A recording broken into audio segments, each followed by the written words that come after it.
આદિવાસી સમાજનો સાંસ્કૃતિક ઇતિહાસ રહ્યો છે અને તેથી જ આજે દેશ અને દુનિયામાં આદિવાસી સમાજનું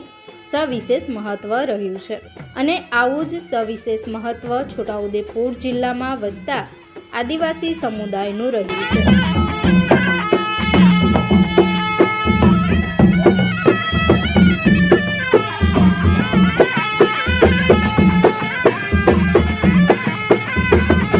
ભારત દેશનું બંધારણ અને સરકારો પણ આદિવાસી સમુદાયની કલા સંસ્કૃતિ રીત રિવાજ અને પરંપરા જળવાઈ રહે તેવા પ્રયત્નો આદરી રહી છે।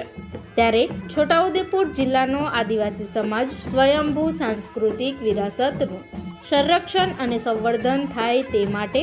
હંમેશા અગ્રેસર રહ્યો છે અને આવો જ એક ભાદરવાડ ગામ પણ 200 વર્ષના ઇતિહાસનો નવો ઇતિહાસ રચી દીધો છે।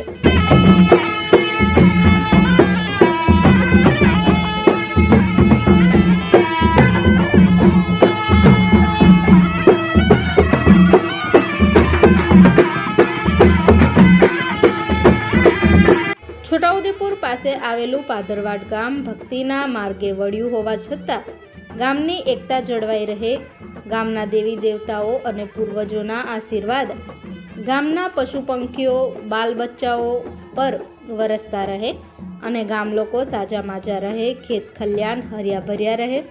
તેવી આસ્થા સાથે 200 વર્ષ બાદ દેવી દેવતાઓના આયખાનું નવીનીકરણ કરી ઉમંગ ઉલ્લાસ અને આસ્થા સાથે સાત્વિક રીતે પૂજાપાત્રી કરી ઈંદના ઉત્સવને ઉજવ્યો છે।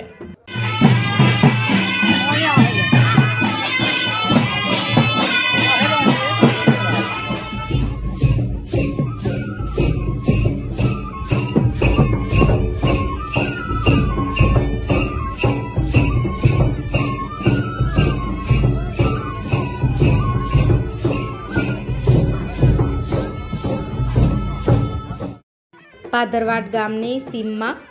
125 જેટલા દેવોના આયખાઓ હયાત થતાં જ તે દેવોના કલાત્મક નવા ઘોડા નવા ખૂટડા આપી આખા ગામને રળિયામણું બનાવ્યું છે।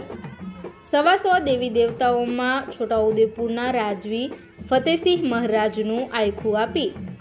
આ ગામ નવો ઇતિહાસ રચ્યો છે। આ ગામ દેવોના લગ્ન યોજવાના ઉત્સવને પાર પાડવા 6 મહિનાની મહેનત રંગ લાવી છે તો વાદ્ય સંગીતના સાધનોના સૂર સાથે નાચગાનમાં કોઈ